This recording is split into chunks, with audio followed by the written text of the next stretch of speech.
बड़ी घटना और भी हुई है अभी, कल ही की बात है। सुबह स्कूल जा रही थी एक निजी स्कूल बस, धू धू करके जल गई। उसका ना पॉल्यूशन सर्टिफिकेट था, ना फिटनेस थी, ना ही उसका इंश्योरेंस था। छात्र मौत के साए में जा रहे हैं समझ लीजिए, क्योंकि अगर चालक अच्छे नहीं होंगे, फिटनेस नहीं होगी गाड़ी की, तो निश्चित रूप से नुकसान किसका है? छात्रों का ही है ना, पेरेंट्स का है। भ्रष्ट सरकार, भ्रष्ट प्रशासन, भ्रष्ट स्कूल वाले और बच्चे की जान खतरे में। आप लगाओ ना लाइन, एक बार सबकी फिटनेस कराओ, कौन मना करता है? आप सारी बसों की फिटनेस कराओ। आज की डेट में अगर 3 साल किसी सीएनजी कार को 3 साल हो जाते हैं और 3 साल से ऊपर अगर उसका सिलेंडर की जांच नहीं कराई गई, उसका एक आपको कागज मिलता है, तो दिल्ली में सीएनजी मिलनी बंद हो जाती है। उनको आइडिया है कि कौन सी गाड़ी 3 साल पुरानी हो रही है। ये तो हमारे मालूम है, लगातार हम देखते हैं। क्या पलवल में नहीं हो सकता? इसका मतलब मिली भगत आपके tax department, RTO department, police department ने छूट दे रखी है। वो पैसा खाते हैं इसका मतलब, और वो पैसा खा के बच्चों की जान से खेल रहे हैं।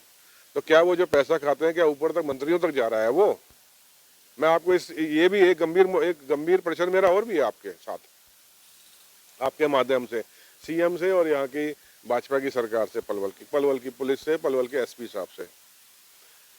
मैं लगातार आदरणीय एसपी साहब को लगातार फेसबुक पे लिखता हूँ, पुलिस का जो पलवल @पलवल पुलिस पे, जहाँ से ये फ्लाईओवर बना शुरू हुआ है और जहाँ तक ये खत्म है, नीचे चलने की जगह मिले ना मिले, लेकिन आपको मैं अभी ले चल सकता हूँ, पार्किंग बन गई है। सरकारी जगह पे पार्किंग क्यों बनी? क्या उसमें कोई उगाही की जा रही है? क्या उनको संरक्षक दिया जा रहा है? क्या उनसे कोई पैसा लिया जा रहा है? और लगातार बोलने के बाद भी वो ट्रक और बसें स्कूलों की यहाँ से हटती नहीं है, क्यों? ये करोड़ों रुपए हमारे टैक्स का पैसा खर्च करके ये हम लोगों के चलने के लिए जगह बनी थी। यानी कि दोनों तरफ जो सर्विस लाइन है उसका उपयोग नहीं, दुरुपयोग हो रहा है। आपका कहने का मतलब ये है? दुरुपयोग हमारे लिए हो रहा है, लेकिन उनके लिए जन्नत हो गई ना। तो कहीं ना कहीं अगर कोई, आप आज सड़क पे खड़े होते हो, तो अभी आप चले जाओ, पलवल से पार चले जाओ, हाईवे पे कहीं गलत जगह गाड़ी खड़ी कर दो, पुलिस वाला आके चालान काट देगा। पिछले 3 महीने पहले मैं चंडीगढ़ जा रहा था। मैं वहाँ अपना बाबा नौगजा पीर पे दर्शन करने के लिए रुका, कुरुक्षेत्र से आगे। मेरा ड्राइवर ये रहा, पूछना। मैं बस दर्शन करके आया हूँ, मेरी गाड़ी हाईवे से नीचे खड़ी थी, इतने में पुलिस की एक वैन आई। मेरे आते आते उन्होंने एक चालान मेरे ड्राइवर के हाथ में थमा दिया कि आप यहाँ पे क्यों खड़े हो, आप यहाँ खड़े नहीं हो सकते। जब हरियाणा की पुलिस इतनी चुस्त दुरुस्त है, तो भाई पलवल में आपकी चुस्ती कहाँ चली जाती है? यहाँ तो 100, 200, 300 गाड़ियाँ खड़ी होंगी। एक दिन चालान मारो इनका, कल को कोई नजर भी आ जाए। इसका मतलब कोई ना कोई आप सुविधा शुल्क ले रहे हो, या कोई अंतरी मंत्री सुविधा शुल्क ले रहा है जो इनको शह दे रहा है। नहीं, जो प्राइवेट स्कूल है उसमें अक्सर राज्यपाल, मुख्यमंत्री, मंत्री, विधायक आते रहते हैं, फीता काटते हैं उनके कार्यक्रमों में। तो इसके बारे में क्या कहेंगे आप? इसका मतलब कोई ना कोई, अगर देखो, इसमें अगर कोई आ रहा है, किसी की दोस्ती बन गई है, तो शह तो मिल जाती है। और उस शह का नाजायज फायदा जो उठाया जाता है वो आपके सामने है कि बस जल गई। कौन कौन आते हैं? कौन नहीं आता है पूछो? नहीं, कौन कौन आते हैं ये बताओ। मैं क्या कह रहा हूँ, इसमें कौन नहीं आता मुझे बताओ। आपके दीपक जी नहीं जाते, आपके खट्टर साहब नहीं जाते, आपके राज्यपाल जी नहीं आए, कौन नहीं आए मुझे बताओ ना। इसका मतलब ये थोड़ी कि आप अपनी बसों की फिटनेस नहीं कराओगे और बच्चों की जान हथेली पे रख दोगे। अभी भी आज एक कैंप लगाओ, 3 दिन की डेट यहाँ की सरकार, अपना यहाँ का आरटीओ डिपार्टमेंट और एसपी साहब का ऑफिस 3 दिन की डेट डिक्लेयर करे कि सारी की सारी बसें गवर्नमेंट स्कूल में खड़ी करो और हम इनकी फिटनेस करेंगे। जो बसें फिटनेस होंगी उनको हम चलने का और कागज दे देंगे, जो बसें फिटनेस नहीं होंगी उनको स्क्रैप करेंगे। अब लेकिन लेकिन लेकिन लेकिन इनको शह क्यों मिली हुई है बुटानी साहब? इनको शह इसलिए मिली हुई है, पलवल कोई आता है मंत्री, उसका फर्क नहीं पड़ता, लेकिन इनकी बसें अगर कहीं रैली हो रही है पानीपत में, कहीं रैली हो रही है सोनीपत में, कहीं रैली हो रही है कहीं, तो इनकी बसों में भरकर लोग ले जाए जाते हैं। ये शह इनको मिली हुई है। ये तो कांग्रेस के टाइम पे भी थे, इन्हीं लोगों के टाइम पे भी था। उस टाइम आपने कब जलती हुई देख ली? फिर भी कब जलती हुई देखी बसें आपने? ये कोई छोटा हादसा हुआ है? बच्चों की बस जल गई? बिल्कुल, ये तो बहुत बड़ा हादसा है। छोटी करके बस जली है, कोई मतलब इनके अपने बच्चे नहीं है क्या? उस बस में क्या भाजपा वालों के बच्चे नहीं होंगे? एक और बस ने टक्कर मार दी थी, उसमें लोग मौत का शिकार हो गए थे। ये लगातार चल रहा है भाई। इसमें अगर बच्चे सफर कर रहे हैं, एक बस में 40 बच्चा, 50 बच्चा सफर कर रहा है, उसमें आम आदमी का बच्चा भी है, कांग्रेस वाले का भी बच्चा है, भाजपा वाले का भी बच्चा है, सपा वाले का भी, सबके बच्चे हैं। बच्चे सबके बराबर होते हैं, बच्चे भगवान होते हैं भाई। उनके लिए जो सेफ्टी प्रोवाइड करनी है, उनके लिए जो सुविधा प्रोवाइड करनी है, उसको तो कर दो। ये तो एक ट्रांसपोर्ट की बात होगी। बात इसमें- पेरेंट्स इसमें- पेरेंट्स का ये कहना है इसमें कि उनकी लुटाई बहुत हो जाती है एडमिशन के दौरान। इन- पूर्व विधायक रामरतन ने भी केंद्रीय मंत्री के शपथ गुजर से किटवाड़ी में पार्षद करमबीर दलाल के कार्यक्रम में मांग रखी थी, खास तौर से कि प्राइवेट स्कूलों पर शिकंजा कसा जाए। प्राइवेट स्कूलों पर शिकंजा कसा जाए। प्राइवेट स्कूलों को जितनी शय भाजपा के राज में मिली है, कभी नहीं मिली। आज बच्चों का पढ़ाई कराना दूभर हो गया है। जिस दिन एडमिशन कराते हैं उस दिन माँ बाप को बिल्कुल जेब साफ कर दी जाती है। मैं ये कहना चाह रहा हूँ, ये जिस स्कूल की बस थी, सबसे पहले तो उसके प्रिंसिपल को गिरफ्तार करो, उसके मालिक को गिरफ्तार करो। नहीं, जिस स्कूल की बस थी ना, जिस स्कूल के छात्र थे, वो पर ट्रांसपोर्ट फैसिलिटी नहीं देते, वो सर्विस देते। पूरे पलवल में मशहूर है वो इस बात से के लिए कि वो रिस्क लेते नहीं हो। तो पेरेंट्स से कहते हैं कि बच्चे अपने छोड़ जाओ, बच्चे ले जाओ। मेरी स्कूल में गारंटी है। वो जो बस है एक निजी थी, पेरेंट्स लगा लेते हैं उसको, आजकल बहुत चल रहा है। ये मुझे नहीं मालूम था, तो मैं अपनी बात को, अगर ये बात थी तो जिसकी बस है उसको अरेस्ट करो। क्या वो अरेस्ट हुआ? उसने तो इंश्योरेंस नहीं करा रखा, अरेस्ट हुआ? इंश्योरेंस नहीं करा रखा। उसके ऊपर क्या 302 307 का मुकदमा नहीं लगना चाहिए? लगाओ। मुझे नहीं पता किसकी बस है, कौन आदमी है कौन नहीं है, कि पॉलिटिकल आदमी है नहीं है, मैं नहीं जानता। एक दूसरी बड़ी बात यह है कि एनसीईआरटी की बुक्स नहीं होती, वो सस्ती होती हैं, अच्छी होती हैं, लेकिन प्राइवेट पब्लिशर्स जो हैं वो वही उसी किस सब्जेक्ट की बुक्स जो है महंगे 5-5, 6-6, 10-10 गुना रेट पर होती हैं। लोग, ये पेरेंट्स बड़े दुखी हैं, वो कहते हैं कि हमारी लड़ाई हो रही है। एनसीईआरटी की बुक्स लगनी चाहिए, एनसीईआरटी की बुक्स ही लगनी चाहिए। प्राइवेट स्कूलों को बिल्कुल स्ट्रिक्टली क्लियर सरकार का, प्रशासन का डर होना चाहिए कि हमें किताबें एनसीईआरटी की ही लेनी है। अगर किसी बच्चे की किताबें 1 साल की एनसीईआरटी की 500-800 हज़ार रुपये की आ जाती हैं, तो ये 5-5, 8-8 हज़ार की किताबें बेचते हैं। वही किताब होती है, वही किताब होती है, उससे अच्छी नहीं होती है, वही किताब होती है। पर यह है कि अपने पब्लिशर से छपवाई भी है तो उसमें मुनाफा कमाते हैं, और बहुत मोटा मुनाफा कमाते हैं।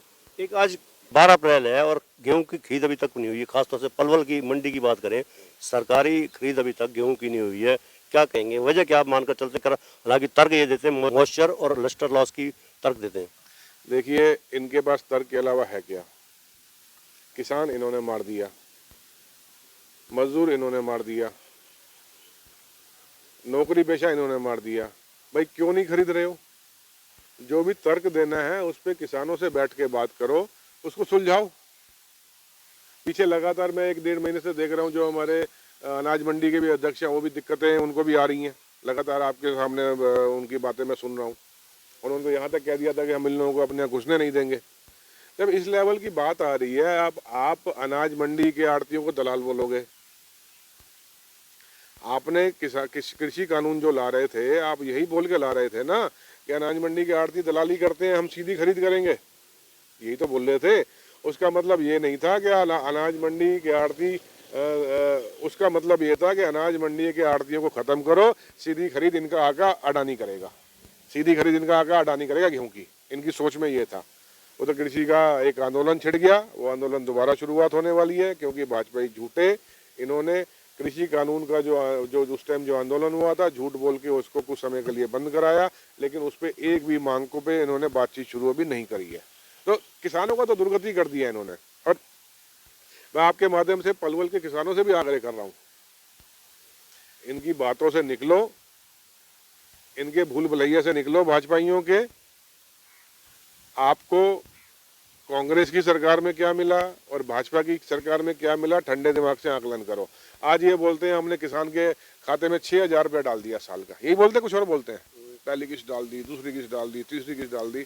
अरे भाई मेरे किसान भाइयों, इन भाजपाइयों को जरा पकड़ के, ऐसे पकड़ के ये तो पूछो कि तुमने पेट्रोल का रेट क्या कर दिया, मेरा डीजल का दाम बढ़ा दिया, मेरी खेती की जो लागत है बढ़ गई, मेरे यूरिया का रेट क्या कर दिया तुमने, मेरी यूरिया की लागत बढ़ा दी, मेरी यूरिया कट्टा पहले कितने किलो का आता था, आज लागत बढ़ा दी, कट्टे का किलो कम कर दिया। कौन पूछेगा? सरकार ने खरीदी शुरू करी है, तो किसानों को अपना गेहूं जो है एमएसपी से कम रेट पर बेचना पड़ रहा है, मजबूर होना पड़ रहा है। मजबूरी है, वो भी मिली भगत है, उनको तंग करते हैं। जो अधिकारी वहाँ पे इन्होंने लगाया हुआ है, वो उनको तंग करते हैं, उनके कहना कि मिली भगत है कि किसान बेचारा आएगा, उसके सिर पे कर्जा होता है, उसको तो फटाफट कर्जदार तंग करता है कि बेच के मेरा पैसा लाओ, तो होने पौने बाद दाव बेच के जाएगा फिर, क्योंकि रोकने की ताकत हर किसान के पास नहीं है। अगर किसान आज सक्षम ये करते कि रोकने की, इन्होंने तो जो ताकत किसान की 2014 में थी वो भी बर्बाद कर दी। आज किसान की आमदन 2014 वाली नहीं बची है। और मेरा छोड़ दो, भारत सरकार क्या करे देख लो। हो सकता है कांग्रेस का होता है, मुझे तो बोलेंगे झूठ बोल रहा है, अपने लिए बोल रहा है या कांग्रेस के प्रचार के लिए बोल रहा है। भाई भारत सरकार के आंकड़े तो बोल रहे हैं। आपने आज किसान को बर्बाद कर दिया, बर्बाद कर दिया, बर्बाद कर दिया। आपने मजदूर कामगार बर्बाद कर दिया, बर्बाद कर दिया, बर्बाद कर दिया। रोजगार आपने बर्बाद कर दिया। भारत की सबसे बड़ी भुखमरी आज विश्व में भारत में आज है। भारत में भाईचारा आपने खत्म कर दिया। भारत में जितनी बड़ी बेरोजगारी परसेंटेज आज है कभी नहीं रही है। इनके पास हर चीज का आंकड़े हैं। इन्होंने हर चीज के पीछे एक छुप के, इन्होंने हर चीज, हर गलत काम करके इनको छुपना किसके पीछे होता है? भगवान श्री राम जी के पीछे छुपना होता है। वो काम इनसे अच्छे से करा लो। 50 फुकरे अपना एक गमछा पहनेंगे भगवा का और कहीं भी खड़े होके जय श्री राम, जय श्री राम, और कोई काम नहीं, कोई काम नहीं। जय श्री राम, जय श्री राम। गौ माता की जय, गौ माता की जय, गौ माता की जय, गौ माता की जय। फिर बोलता हूँ, मैं पलवल का रहने वाला हूँ, पक्का कांग्रेसी हूँ और तुमसे ज़्यादा मंदिर जाता हूँ। आप आसपास के 800 किलोमीटर के मंदिरों को देख लेना। तुमसे ज़्यादा, तुम्हारा जो भी सबसे बड़ा भक्त बनता होगा ना, उससे ज़्यादा मंदिर में जाता हूँ। तुम्हारी तरह दिखावा नहीं है। तुमसे ज़्यादा हम भूखों को खाना खिलाते हैं। पलवल में कोई बोलता हूँ मैंने नौकरियाँ लगवाई हैं, सरकारी नौकरी, चलो बड़े लोग हैं, कितने हजार लड़के मैंने फरीदाबाद में लगाए हुए हैं कॉन्ट्रैक्ट पे, गिनती नहीं है। आज तक नहीं बोला किसी को। तो इन्होंने बर्बाद कर दिया। आप कुछ भी कहें, इन्होंने देश बर्बाद कर दिया, इन्होंने हरियाणा बर्बाद कर दिया, इन्होंने पलवल बर्बाद कर दिया। तो ये थे हमारे बीच कामगार कर्मचारी कांग्रेस के नेशनल वाइस चेयरमैन और एआईसीसी मेंबर संजय गावा, जिन्होंने विभिन्न मुद्दों पर हमसे चर्चा की और हमने भी उनसे काफ़ी सवाल भी किए, खास तौर से मुख्यमंत्री मनोहर लाल के 3 दिवसीय जनसंवाद कार्यक्रम को लेकर। नीचे जो आप देख रहे हैं यूट्यूब चैनल, फेसबुक पेज, और इसको आप लाइक करें, सब्सक्राइब करें, कमेंट बॉक्स में जाकर प्रतिक्रिया दें। इस लिंक को ज़्यादा से ज़्यादा शेयर भी अवश्य कीजिए, क्योंकि आपका इतना सा सहयोग इस चैनल को आगे बढ़ने में सहायता प्रदान करेगा। धन्यवाद। जय हिंद, जय भारत।